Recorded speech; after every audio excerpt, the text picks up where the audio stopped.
بسم اللہ الرحمن الرحیم۔ السلام علیکم۔ وظیفے کی اجازت کے لیے کمنٹس میں اپنا نام لکھ دیں، اور اگر آپ ہمارے چینل پر نیو ہیں تو ہمارے چینل کو ضرور سبسکرائب کر دیجیے گا۔ اگر آپ اپنے شوہر کو اپنا بنانا چاہتی ہیں، اس کے دل میں اپنی محبت ڈالنا چاہتی ہیں، اسے صرف اپنی طرف متوجہ کرنا چاہتی ہیں، اسے اپنے ہر حکم کا غلام بنانا چاہتی ہیں، تو صرف ایک بار یہ عمل کریں، انشاءاللہ تعالی آپ کا شوہر صرف آپ کا ہو کر رہے گا۔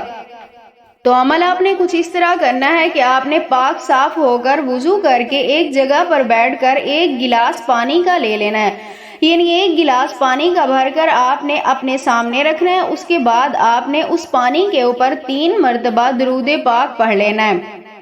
3 مرتبہ درود پاک پڑھنے کے بعد آپ نے 7 مرتبہ سورۃ فاتحہ پڑھنی ہے۔ سورۃ فاتحہ پڑھنے کے بعد آپ نے 20 مرتبہ یا ودودو پڑھنا ہے۔ 20 مرتبہ یا ودودو پڑھنے کے بعد آپ نے 3 مرتبہ اپنے شوہر اور اس کی والدہ کا نام بلانا ہے، یعنی آپ کی ساس کا جو نام ہوگا، آپ نے سب سے پہلے اپنے شوہر کا نام، اس کے آگے اپنی ساس کا نام لینا ہے۔ 3 مرتبہ یہ لینے کے بعد آپ نے پھر 3 مرتبہ درود پاک پڑھنا ہے، اور اس پانی کے اوپر آپ نے دم کر دینا ہے، اور اس پانی کو آپ نے سنبھال کر ایک جگہ پہ رکھ دینا ہے۔ اور جب بھی آپ اپنے شوہر کو پانی دینے لگیں، اس پانی میں سے تھوڑا سا پانی اس پانی کے اندر ملا کر اپنے شوہر کو دے دیں۔